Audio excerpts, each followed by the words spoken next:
नमस्कार, आप देख रहे हैं न्यूज़ 8। खबर है राजस्थान से। इसे इंसान और पशुओं के बीच का संग्राम कहें या कुछ और, इसकी ताज़ा मार राजस्थान के लोग भुगत रहे हैं। उदयपुर के गोगुंदा तहसील में तेंदुए ने 50 साल की एक महिला को शिकार बना लिया। इस तहसील में तेंदुए के हमले की ये तीसरी घटना बताई जा रही है। पहली घटना छाली ग्राम पंचायत में नवी में पढ़ने वाली 16 साल की एक छात्रा पर हमले की है, जिसमें उसकी मौत हो गई। इसी ग्राम पंचायत में रहने वाला 45 साल का एक शख्स तेंदुए का दूसरा शिकार बना और अब इस महिला की भी मौत हो चुकी है। ये सारे हमले 2 किलोमीटर के दायरे में हुए। गुस्साए हुए गांव वाले अब तेंदुए की तलाश कर रहे हैं। और आइए सीधे चलते हैं अपनी सहयोगी हर्षा कुमारी सिंह के पास। हर्षा, वाकई में दहशत का माहौल होगा, क्या और जानकारियां मिल रही हैं? देखिए निधि, सबसे बड़ा जो सवाल है वो ये है कि क्या ये तेंदुआ आदमखोर हो गया है या नहीं। मैंने जो वन विभाग के अधिकारियों से बात की है, उन्होंने कहा है कि बहुत जल्द है कहना कि क्या वो आदमखोर हो गया है नहीं, लेकिन जो 3 शिकार उसने किए हैं उसमें से ये सबूत जरूर मिला है कि एक को उसने कुछ हिस्सा को उसने खा लिया था। अब जो तेंदुआ है, हम देख रहे हैं कि जो अकेले जा रहे हैं लोग, लेकिन एक जो इंसिडेंट हुआ था जहाँ पर उसको मारा गया था, आदमी को मारा था, वो अपने बेटे के साथ गांव वापस लौट रहा था। तो इन तीनों केसेस में शिकार हुआ है और तेंदुआ पकड़ में नहीं आ रहा है। वन विभाग की जो टीमें हैं, एक टीम वहाँ पर पहले ही मौजूद थी, 3 पिंजरे वहाँ पर लगा दिए गए हैं और अब जोधपुर से एक टीम आ रही है ट्रैकर्स की, एक राजसमंद से टीम भेजी जा रही है, ट्रैंकुलाइजर की एक्स्ट्रा टीम आ रही है, ट्रैकर्स की टीम आ रही है और एक बहुत वरिष्ठ वन अधिकारी हैं सुदर्शन शर्मा, जो अभी राजसमंद में पोस्टेड है, पहले भी सरिस्का में, रणथंभौर में रह चुके हैं। उनको भी भेजा जा रहा है कि जो ये तेंदुआ है इसको ट्रैंकुलाइज करके वहाँ से हटाया जाए। देखिए, मैन एनिमल कॉन्फ्लिक्ट होता रहता है, लेकिन जो तेंदुआ है वो ज़्यादातर गांव के समीप ही रहता है, पास ही रहता है, लेकिन वो ज़्यादातर डोमेस्टिक एनिमल्स पे वार करता है, इंसानों पर बहुत कम वार करता है। और एक के बाद एक वार करना और एक का कुछ हिस्सा खा लेना, इससे ज़्यादा दहशत है। वैसे राजस्थान में बहुत बड़ी संख्या है तेंदुए की, लेपर्ड की। ईस्टर्न राजस्थान में करीब 2500 बताई जाती है और पूरे राजस्थान में करीब 6000 लेपर्ड्स हैं। लेकिन जैसे मैंने कहा, ये बहुत रेयर इंसिडेंट है कि वो एक के बाद एक आदमी का शिकार करे। इसलिए सवाल ये उठ रहा है कि क्या ये मैन ईटर बन चुका है। बिल्कुल चिंता की बात है। देखते हैं क्या इस पर निकल कर आती है जानकारी। धन्यवाद आपका हर्षा इस जानकारी के लिए। बॉम्बे हाई कोर्ट से केंद्र सरकार को एक बड़ा झटका लगा है। अदालत ने आईटी एक्ट में वो संशोधन खारिज कर दिया है जिसके तहत सरकार ने सोशल मीडिया में झूठ पकड़ने के लिए फैक्ट चेकिंग यूनिट बनाने का अधिकार लिया था। बॉम्बे हाई कोर्ट ने इसे मौलिक अधिकारों के खिलाफ माना है। ये फैसला कुणाल कामरा और अन्य लोगों की याचिका पर आया है और इस पर अधिक जानकारी दे रहे हैं हमारे सहयोगी Sunil Singh. Fact check unit मामले में केंद्र सरकार को बॉम्बे हाईकोर्ट से एक बड़ा झटका लगा है। बॉम्बे हाईकोर्ट ने आईटी एक्ट में संशोधन को असंवैधानिक करार देते हुए उसे रद्द करने का आदेश दिया है। हाईकोर्ट का दावा है कि आईटी एक्ट में संशोधन जनता के मौलिक अधिकारों का उल्लंघन है। हाईकोर्ट ने stand up comedian Kunal Kamra समेत कुछ मीडिया कंपनियों द्वारा आईटी एक्ट में संशोधन के खिलाफ याचिका दायर की गई थी। याचिका में आईटी एक्ट में प्रस्तावित संशोधन को असंवैधानिक घोषित करने और केंद्र सरकार को नए नियमों के तहत किसी भी व्यक्ति के खिलाफ कार्रवाई करने से रोकने का आदेश देने की मांग की गई थी। याचिका की सुनवाई के बाद जनवरी में बॉम्बे हाईकोर्ट के 2 न्यायाधीशों की पीठ ने एक दूसरे के खिलाफ फैसला सुनाया था। सेवानिवृत्त न्यायमूर्ति गौतम पटेल ने याचिकाकर्ता के पक्ष में, जबकि न्यायमूर्ति डॉक्टर नीला गोखले ने केंद्र सरकार के पक्ष में फैसला सुनाया था। इसलिए मामले को दोबारा सुनवाई के लिए जस्टिस अतुल चंदुरकर की एकल पीठ को भेजा गया था।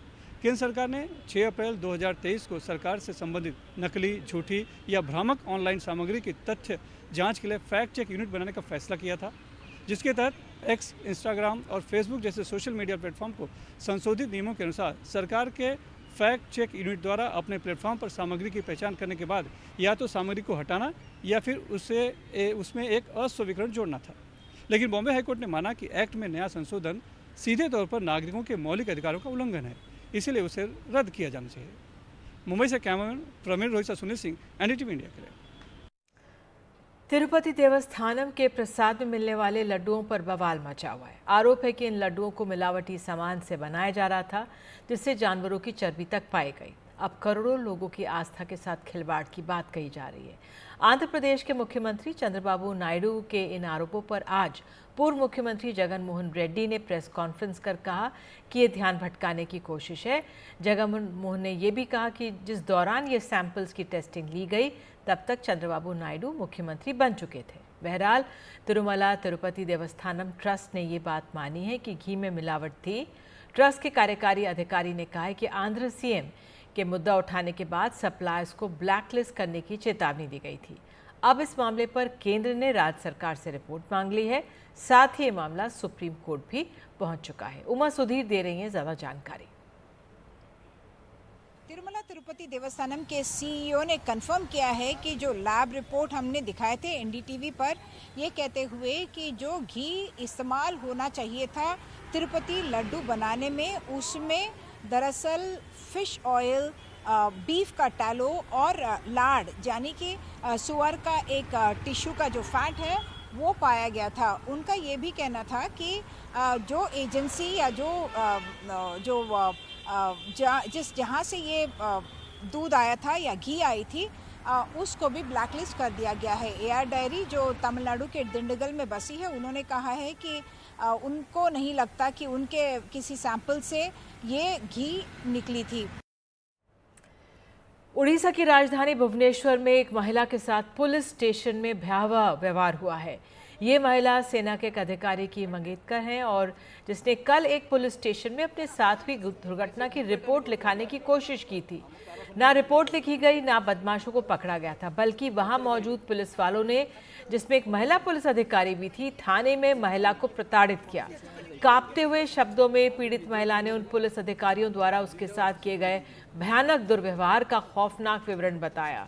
मामला ये था कि भारतीय सेना के सिख रेजिमेंट में कैप्टन के पद पर कार्यरत एक सैन्य अधिकारी और उनकी मंगेतर को देर रात घर लौटते समय बदमाशों के एक समूह ने घेर लिया था। जब वे भुवनेश्वर के भरतपुर पुलिस स्टेशन में शिकायत दर्ज कराने गए तो उनकी मदद करने की बजाय उन्हें अवैध रूप से हिरासत में रख लिया। हिरासत में यातनाएं दी गई, बदसलूकी की सारी हदें पार की गई, महिला के वस्त्र तक उतार दिए गए, उसके साथ बहुत अभद्र व्यवहार किया गया, पिटाई की गई।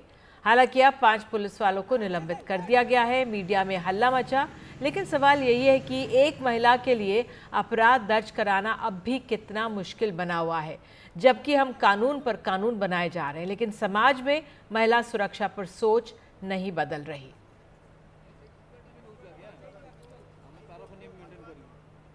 मध्य प्रदेश के लिए कुपोषण एक अरसे से समस्या रही है। केंद्र की पोषण ट्रैकर रिपोर्ट के अनुसार राज्य में 40% बच्चे बौने, 27% बच्चों का वजन कम है। राज्य सरकार 12 रुपए में पोषण आहार देती है। क्या इससे मध्य प्रदेश में बच्चों का कुपोषण दूर हो पाएगा? उस राज्य में जहां कागजों में करीब 1.5 लाख से अधिक बच्चे कुपोषण के शिकार हैं। अनुराग द्वारी की खास रिपोर्ट। पोषण आहार योजना में बड़ा घोटाला सामने आया है। लाखों ऐसे बच्चे जो स्कूल नहीं जाते, उनके नाम पर भी करोड़ों का राशन बांट दिया गया। ये अनाज उन लोगों के लिए था जो कि कमजोर वर्ग के हैं। विभाग में एसीएस से लेकर कर्मचारियों की लंबी फौज है, फिर भी ऐसे बड़े घोटाले हो रहे हैं। बहुत खराब हालत है बच्चों में, उनका पोषण का स्तर बहुत ही बुरा है। और 2 साल पहले एनडीटीवी की खबर देश भर में सुर्खियां बनी जब हमने खुलासा किया कि कैसे करोड़ों के पोषण आहार को कागजों में मोटरसाइकिल, कार, ऑटो और टैंकर से भेज दिया गया।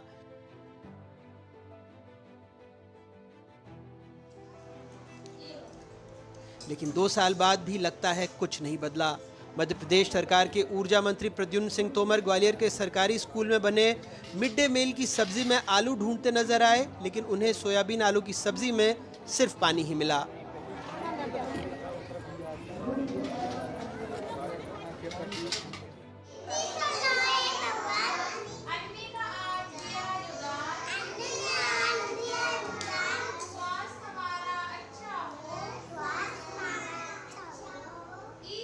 और शायद यही वजह है कि मध्य प्रदेश के 97,000 आंगनबाड़ियों के 65 लाख से अधिक बच्चों में 40% बौने और 27% बच्चों का वजन कम है। ये हम नहीं, केंद्र सरकार की जून 2024 में जारी हुई पोषण ट्रैकर की रिपोर्ट कहती है। वैसे 8 रुपए में पोषण मिले भी तो कैसे?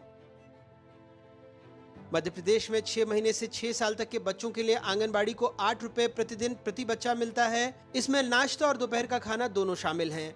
इस 8 रुपए में 12 से 15 ग्राम प्रोटीन और 500 कैलोरी उपलब्ध कराने की चुनौती है। अति कुपोषित बच्चों के लिए 12 रुपए दिए जाते हैं। अति कुपोषित बच्चों के लिए एक वक्त का खाना पैक करके अतिरिक्त देते हैं, इसलिए इनका बजट 4 रुपए ज्यादा है। इन्हें भी 12 रुपए में 20 से 25 ग्राम प्रोटीन और 800 कैलोरी देना है। 10 रुपए में जहां 1 लीटर मिनरल वाटर मिलना मुश्किल है, फुल क्रीम दूध भी 33 रुपए का है। ऐसे में सरकार बच्चों को 8 से 12 रुपए में बलवान बना रही है। अब आप खुद अंदाजा लगाइए कि मध्य प्रदेश में कुपोषित बच्चों को कितना पोषण मिल रहा होगा। तो ये जो 8 रुपए दिया जा रहा है पर हेड बच्चे का, और कुपोषित बच्चों का, अति कुपोषित बच्चों का जो 12 रुपए दिया जा रहा है, वो तो वैसे कम है, और जो कम है वो भी पूरा नहीं मिलता है। जो पोषण आहार दिया भी जा रहा है, अगर आप देखेंगे आंगनबाड़ी सेंटर में जाके, तो वो पोषण आहार जो है कुपोषण कम करने के किसी काम के नहीं है, क्योंकि जो दिया जा रहा है उसमें पतली दाल है, बहुत ही गंदा सा चावल है। मध्य प्रदेश विधानसभा में पेश आंकड़ों के मुताबिक 30 जनवरी 2024 तक राज्य सरकार के मुख्यमंत्री बाल आरोग्य संवर्धन कार्यक्रम के तहत 1,36,252 कुपोषित बच्चे पंजीकृत थे। इन 1,36,252 बच्चों में से 29,830 को गंभीर तीव्र कुपोषित SAM की श्रेणी में रखा गया, जबकि 1,06,422 को मध्यम तीव्र कुपोषित MAM की श्रेणी में रखा गया।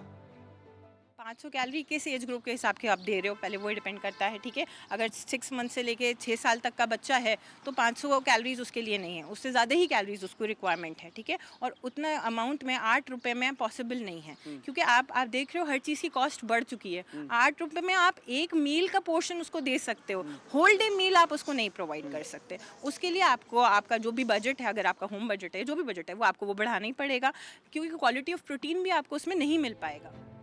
मध्य प्रदेश सरकार ने कुपोषण उन्मूलन के लिए विजन 2047 के तहत कुछ लक्ष्य निर्धारित किए हैं।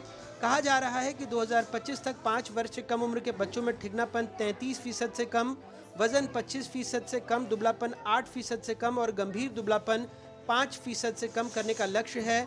लेकिन फिलहाल पैसों की कमी के लिए केंद्र को जिम्मेदार बताया जा रहा है। आप जानते हैं कि केंद्र सरकार से हम लोगों को ये है, और हम लोगों ने चर्चा भी की, और ये मध्य प्रदेश नहीं, हम लोग सभी स्टेट के जो मिनिस्टर्स हैं, और हम लोगों ने ज़रूर ये मांग रखी है कि इसको बढ़ाया जाए। कम अभी हो रहता है, और हमारा प्रयास है कि जो भी कुपोषित बच्चे हैं, और बच्चे भी, और ख़ासकर माँ जब गर्भवती रहती है माँ, तो उसको भी पौष्टिक आहार कुछ दें, और उसको भी समझाई दें कि भाई वो पौष्टिक खाएगी तो बच्चा कुपोषित नहीं होगा। ये रकम उस राज्य में है जो देश के सबसे ज्यादा शिशु मृत्यु दर के आंकड़ों वाले राज्य में शुमार है। हालांकि मध्य प्रदेश में 2005-06 में जहां 60% बच्चे उम्र के अनुसार कम वजन वाले थे, वहीं 2020-21 में आंकड़ा घटकर 33% हो गया। साल 2005-2006 में दुबलेपन की दर 35% थी, जो 2020-21 में घटकर 18.9% हो गई। इसमें भी 16.1% की गिरावट दर्ज की गई। गंभीर दुबलेपन के मामले 12.6% से घटकर 6.5% हो गए।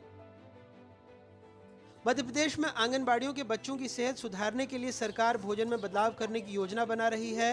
अब बच्चों को सप्ताह में एक बार मोटे अनाज से बनी चीजें और सोयाबीन की बर्फी दी जाएगी, जबकि अभी सोयाबीन से बनी बर्फी केवल गर्भवती महिलाओं और किशोरी बालिकाओं को दी जाती है। प्रशासनिक स्तर पर राष्ट्रीय पोषण सप्ताह मनाया जा रहा है। कुपोषण खत्म होने और पौष्टिक भोजन उपलब्ध कराए जाने के सरकारी दावे भी हैं। मध्य प्रदेश सरकार ने 2047 तक प्रदेश में सभी तरह के कुपोषण को खत्म करने का प्लान तैयार किया है। लेकिन सवाल ये है कि क्या मध्य प्रदेश के बच्चों को पौष्टिक भोजन मिल रहा है? क्या इसी तरीके से सरकार कुपोषण खत्म करने की तैयारी कर रही है? भोपाल से कैमरा पर्सन अभिषेक सिंह के साथ आकाश द्विवेदी, NDTV। मध्य प्रदेश के मुख्यमंत्री मोहन यादव ने कहा है कि उनकी सरकार उद्यमियों के स्वागत के लिए तैयार है। कोलकाता में ग्लोबल इन्वेस्टर समिट में शामिल होने के बाद उन्होंने बताया कि राज्य में निवेश के लिए 20,000 करोड़ के प्रस्ताव मिले हैं। इससे हजारों लोगों को रोजगार मिलेगा। एनडीटीवी से एक्सक्लूसिव बातचीत में उन्होंने कहा कि हमारे निवेशक एमपी को भविष्य की संभावना मानकर चले। आज बंगाल में कलकत्ता में आकर के निवेशकों से जो रिस्पांस मिला, ये बहुत अच्छा रिस्पांस है।